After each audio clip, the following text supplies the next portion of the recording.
que é o cristianismo ortodoxo? Você já deve ter visto os ícones, as igrejas, os santos, mas o que realmente é a ortodoxia? É exatamente disso que eu vou falar no vídeo de hoje. Mas primeiro temos que voltar ao início. No início, Deus criou os céus e a terra, depois os seres humanos, e tudo era perfeito, vivemos em plena comunhão com Deus. Mas Ele nos deu uma só regra: não coma o fruto da árvore.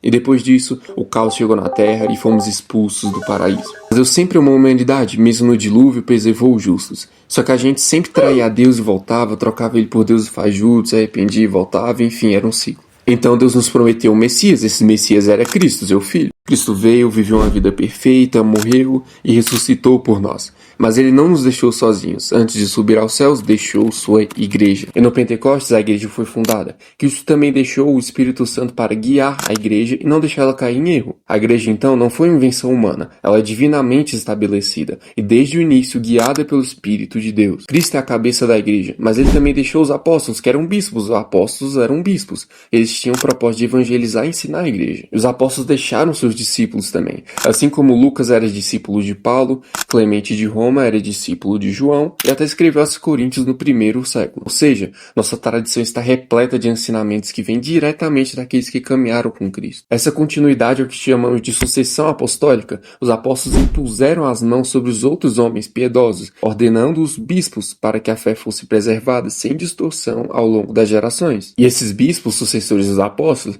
continuaram guiando o povo de Deus, celebrando a Eucaristia, ensinando a verdadeira doutrina e protegendo a igreja contra heresias. A estrutura da igreja foi se formando com clareza. Os bispos lideram as comunidades locais, os presbíteros ou padres assistem os bispos e cuidam do rebanho, e os diáconos servem nas obras de caridade e na liturgia. Nós até temos outros títulos como arcebispo, patriarca, mas esses são todos bispos e todos os bispos são fundamentalmente iguais. E uma diferença dos nossos padres aos padres católicos é que nossos padres podem ser casados. Eles não são padres que se casam, mas homens casados que se tornam padres, da mesma forma como Pedro também era casado. E agora entramos no que chamamos de período apostólico. Os apóstolos cheios do Espírito Santo começaram a evangelizar com ousadia. Eles viajaram por diversas regiões, fundando comunidades, ensinando a fé e celebrando a Eucaristia. A maioria deles foi martirizada, selando com sangue o testemunho do Evangelho. Mas antes de morrer, os apóstolos deixaram discípulos fiéis para continuar essa missão. Esses discípulos, como Timóteo, Tito, Lucas, Clemente de Roma, Inácio de Antioquia, aprenderam diretamente dos apóstolos e deram continuidade à fé que receberam. E essa fé que os apóstolos transmitiram não foi solta ou aberta a interpretações. Ela foi guardada com zelo pelos primeiros cristãos e passada de geração em geração. E aí que entramos em um dos pilares mais profundos da ortodoxia, que é a tradição. A tradição é um modo vivo como a fé é transmitida. Antes mesmo de existir uma Bíblia compilada, os cristãos já viviam a fé, celebravam a Eucaristia, oravam, cultuavam salmos, ensinavam que receberam os apóstolos. A tradição veio antes da própria Escritura. Foi por meio dela que a Bíblia nasceu, foi preservada e compreendida corretamente. Por isso que na ortodoxia não existe essa ideia de somente a Bíblia, como muitos protestantes pregam, né? A sola Escritura.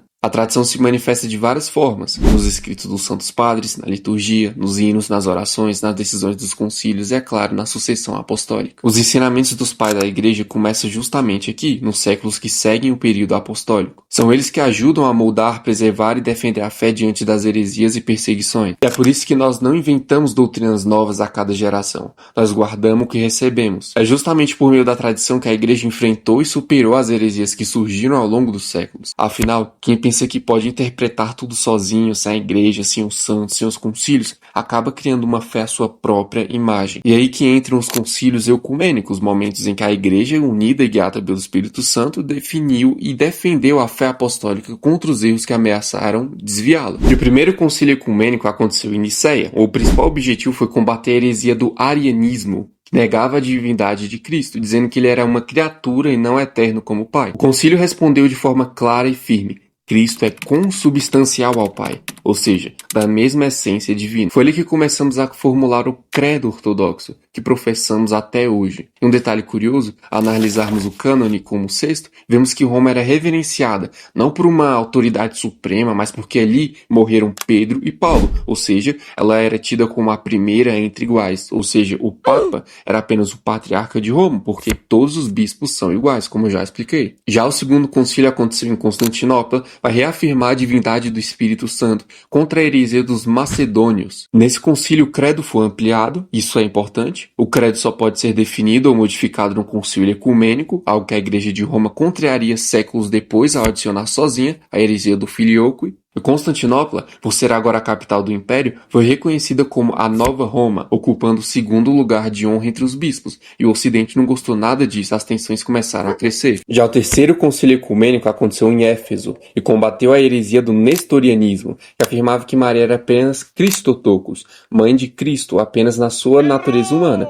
Isso dividia Cristo em duas pessoas separadas, uma divina e outra humana. A Igreja reafirmou a verdade: Maria é Theotokos, mãe de Deus, porque Cristo é uma única pessoa, com duas naturezas, plenamente Deus e plenamente homem. Maria não pecou porque ela escolheu não pecar. Ela foi a nova Eva, aquela que cooperou livremente com a vontade de Deus. Já o quarto concílio ecumênico, realizado em Calcedônia, combateu a heresia do monofismo, que era a falsa ideia de que Cristo, após a encarnação, tinha apenas uma natureza divina. Mas a Igreja afirmou a verdade da fé. Jesus era uma pessoa única, com duas naturezas, divina e humana, unidas, sem confusão, sem mudança, sem divisão e sem separação. O quinto concílio ecumênico aconteceu em Constantinopla e teve como objetivo principal combater a heresia do 3 capítulos. O concílio condenou escritos e autores que pareciam minimizar a unidade da pessoa de Cristo. Um fato marcante foi que o Papa da época inicialmente se recusou a aceitar as decisões do concílio, e por isso foi excomungado pelos bispos orientais.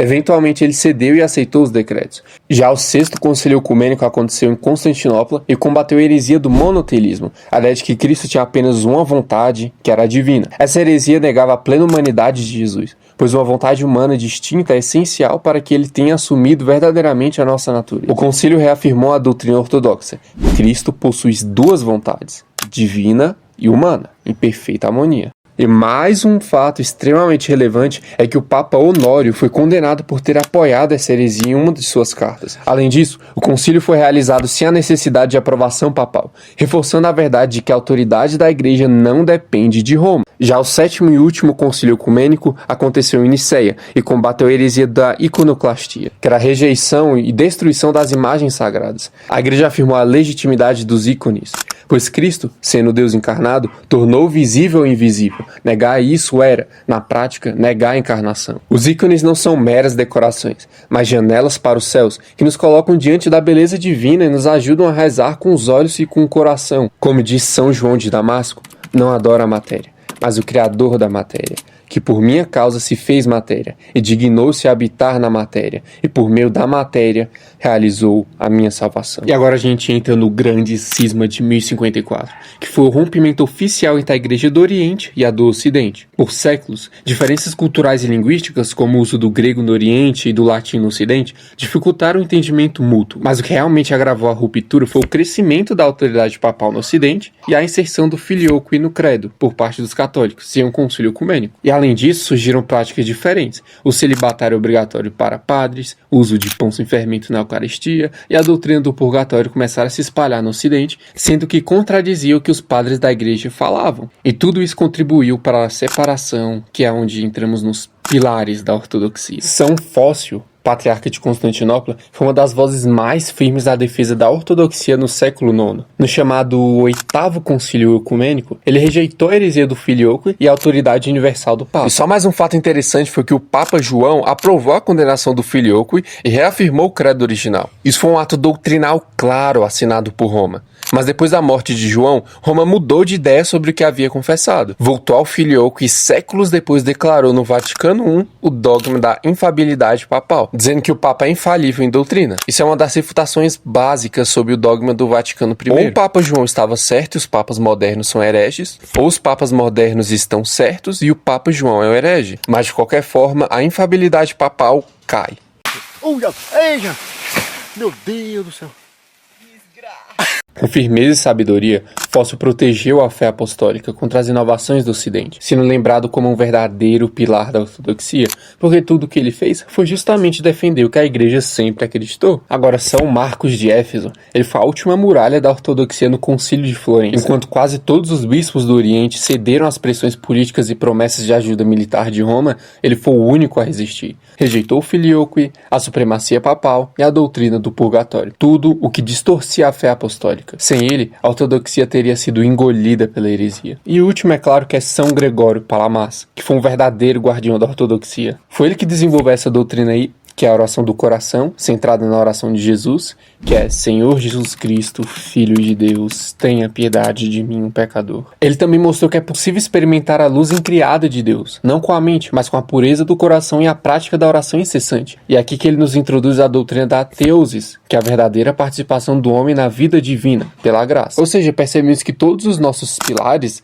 tudo que eles fizeram foram ficar com a ortodoxia, ficar com a verdadeira fé, ficar com o que os apóstolos e discípulos dos apóstolos nos ensinaram e passaram por meio da tradição. Nada que eles defenderam e usaram de argumentação foi algo novo, algo que eles pensaram. Não, foi algo que os apóstolos já tinham ensinado. E nossa fé é justamente sobre isso. É justamente sobre manter aquilo que foi nos ensinado. Sem inovação, não interessa o que está acontecendo ao redor do mundo, quais movimentos estão surgindo. O que importa é o que foi passado pra gente na tradição milenar, na santa tradição. E São Gregório, ele era um monge, um homem de oração, silêncio e contemplação. Na ortodoxia nós escutamos os nossos monges, não teólogos modernos ou filósofos, mas nossos monges. Isso nos leva ao nosso próximo ponto, que é o monasticismo. O monasticismo ortodoxo é como o coração silencioso da nossa fé. E sua origem remonta à época que o cristianismo ainda era perseguido. Muitos buscavam o deserto para viver uma vida radical de oração, jejum e silêncio, assim como Maria do Egito, por exemplo. Ser um monge significa morrer para o mundo. É uma das renúncias total das paixões, dos desejos, das posses. Tudo é entregue por amor a Deus. E não é raro que desses desertos saiam os maiores líderes da igreja. Muitos patriarcas foram antes monges. Você já deve ter visto foto dos monges usando essa vestimenta, né? E ela se chama Grande Esquema, simbolizando a morte total ao mundo. Esses monges geralmente já estão no ponto final da vida. Em sua jornada de se tornarem cada vez mais como Cristo, tornaram-se ícones vivos de arrependimento e amor divino. E é exatamente aí que entramos em um dos maiores mistérios da fé ortodoxa, a teosis, que é a divinização do homem. A teosis é basicamente o objetivo final da vida cristã, que é a nossa união com Deus.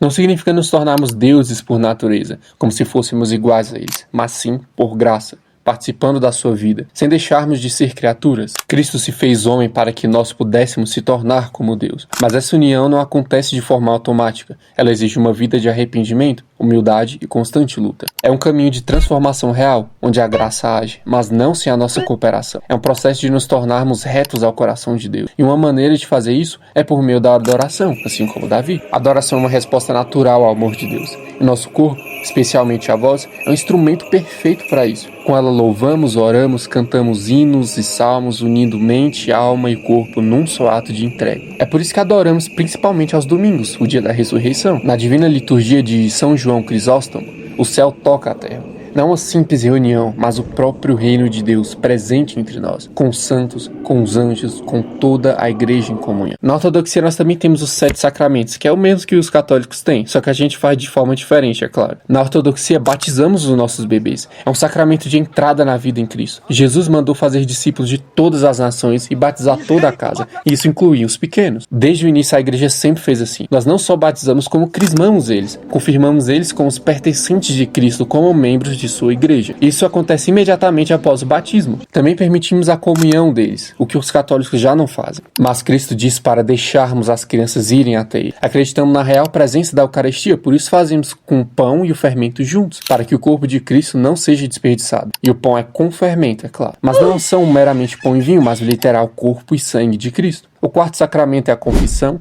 Precisamos estar puros para receber a Eucaristia, por isso fazemos um jejum no dia e nos confessamos antes. E Cristo deu autoridade aos padres e bispos a perdoar ou não os pecados das pessoas. Então vá se confessar. Depois nós temos o sacramento do matrimônio, que obviamente somente entre homem e mulher, uma verdadeira união com Cristo. O sexto sacramento é a ordenação, a hierarquia dos bispos, padres e diáconos, a sucessão apostólica. E o último sacramento é a unção dos enfermos, dita por Tiago, para jejuarmos e orarmos pela cura. Porque o jejum é uma das práticas espirituais mais importantes da vida ortodoxa. Ele nos treina no autocontrole, nos purifica e nos lembra de que nem só de pão viverá o homem. Jejuamos não só de alimentos, mas também de distrações, vaidades e até palavras, buscando silenciar o coração para ouvir a Deus. Nós jejuamos toda quarta e sexta, mas também durante a grande quaresma e outros períodos litúrgicos. O jejum ortodoxo é principalmente vegetal, que a gente se abstém de carne, laticídios, ovos e alguns dias até azeite e vinho, mas o mais importante é jejuar com arrependimento, humildade e coração. Não apenas trocar um cardápio, mas transformar o coração. É aquela frase lá, né, de que jejum sem oração e leitura da palavra é dieta. E essa é toda a nossa fé desde os apóstolos. E sim, se você voltasse no ano 400 seria assim, no ano 600 seria assim, no ano 1000 seria assim. E até hoje é assim. Nós não mudamos, continuamos com a verdadeira fé até hoje. Quem mudou foram os romanos a partir do grande cisma, a grande divisão. E por que a divisão aconteceu? Porque os romanos queriam autoridade sobre todos os bispos, dizendo que era assim desde Pedro. Sendo que não era, você pode ler Niceia e ver isso. Pedro não teve autoridade sobre nenhum outro apóstolo, por que mudaria agora? O Império Bizantino foi um império que durou por mais tempo, porque o Estado e a Igreja trabalhavam juntos, não era uma só como era na Igreja Romana. Mas infelizmente com o crescimento do islamismo e ataques católicos, Constantinopla caiu. Mas nossa fé obviamente não caiu. E mesmo com ameaças islâmicas, mongóis, católicas e comunistas, continuamos firmes até hoje. E desde o grande cisma, o Ocidente continuou mudando. E o Oriente continuou o mesmo. O Ocidente baniu padres casados. O Oriente permite padres casados. O Ocidente baniu a comunhão infantil. O Oriente ainda permite a comunhão infantil. O Ocidente tirou o fermento do pão. O Oriente ainda tem fermento no pão. O Ocidente inventou purgatório, indulgências, mas o Oriente não ensina nenhum desses erros.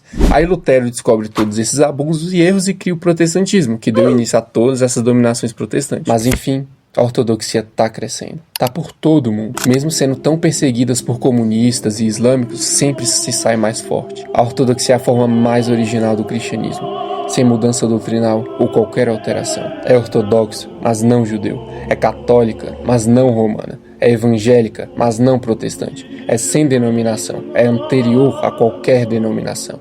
Não é primitiva, não é moderna, é eterna.